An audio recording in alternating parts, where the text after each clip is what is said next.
नमस्कार, मैं संगमित्रा आप सभी का स्वागत करती हूँ हमारे न्यूज चैनल खबर जनता तक में।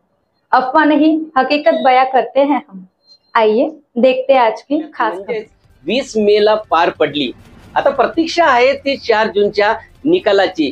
त्यापूर्वी राज्यात आम्ही जो आहे कोण पुढे आहे, कोण निवडून येणार, कोण हारणार हे आम्ही तुम्हाला सांगणार आहोत या व्हिडिओच्या माध्यमातून। हे जाणून घेण्याकरिता तुम्हाला व्हिडिओ पूर्ण बघावा लागेल, कुठेही स्किप करू नका। मी विजय खवसे।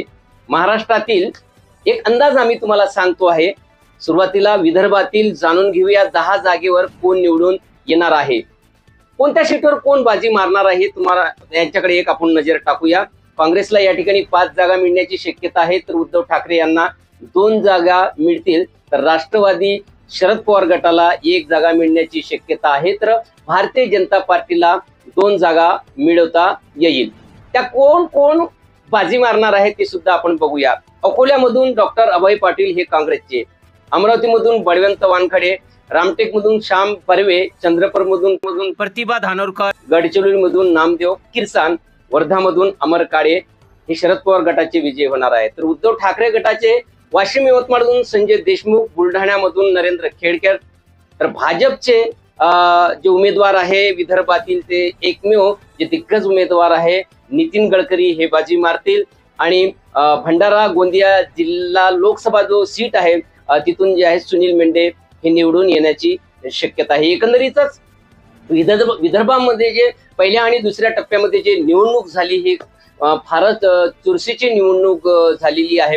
आणि विदर्भामध्ये जो आहे भारतीय जनता पार्टीचा गड जो आहे यावरची जी आहे कुठेतरी आपल्याला पडताना या ठिकाणी दिसत आहे। आता मराठवाड्याकडे टाकूया एक नजर। या ठिकाणी 8 लोकसभेच्या जागा आहे, कोण कुठे बाजी मारेल ते सुद्धा सांगतो। या ठिकाणी भारतीय जनता पार्टीला 1 जागा मिळण्याची शक्यता आहे, ती म्हणजे जालना रावसाहेब दानवे। शरद पवार गटाला 1 जागा मिळेल, ती म्हणजे बीडची बजरंग सोनवणे। काँग्रेसला 2 जागा मिळण्याची शक्यता आहे, ते म्हणजे नांदेड वसंत चव्हाण, लातूर शिवाजी काळगे। उद्धव ठाकरे यांना 4 जागा मिळण्याची शक्यता आहे, संभाजीनगर चंद्रकांत खैरे, परभणी संजय जाधव, हिंगोली नागेश आष्टीकर, उस्मानाबाद उमराज निंबाळकर। जुड़े रहिए हमारे साथ और देखते रहिए खबर जनता तक।